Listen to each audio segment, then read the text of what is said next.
మెదక్ జిల్లా రామాయంపేట నార్సింగ్ నిజాంపేట మండల కేంద్రాల్లో కాంగ్రెస్ పార్టీ నాయకుల ఆధ్వర్యంలో 139వ కాంగ్రెస్ పార్టీ ఆవిర్భావ దినోత్సవం ఘనంగా నిర్వహించారు. కాంగ్రెస్ నాయకులు పిసిసి కార్యదర్శి సుప్రభాతరావు అలాగే మెదక్ చౌరస్తా వద్ద కాంగ్రెస్ పార్టీ జెండాను ఎగురవేశారు.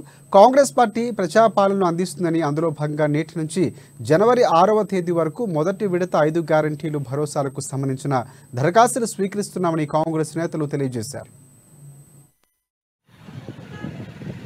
ఈ రోజు దేశంలో యువత అంతా కూడా హిందూయిజం అని పోతుంది. కాంగ్రెస్ పార్టీ అభివృద్ధించినప్పుడు హిందూయిజం లేదు, అన్ని కులాలు మతాలు వర్గాలను కలుపుకొని కాంగ్రెస్ పార్టీ నిర్మించడం జరిగింది. ఈ రోజు దేశ భవిష్యత్ అనేది ఇండస్ట్రియల్ ఏరియా మీద లేకపోతే ఐటీ మీద నిరుద్యోగం మీద లేదు.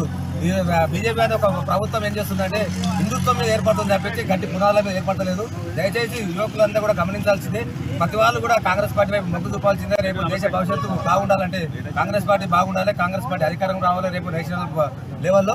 అందుకని చెప్పి ముందుగా యువతకు ముఖ్య కాంగ్రెస్ పార్టీ అనేది ఏ కులానికో ఏ మతానికో ఏ వర్గానికో సంబంధం లేని పార్టీ.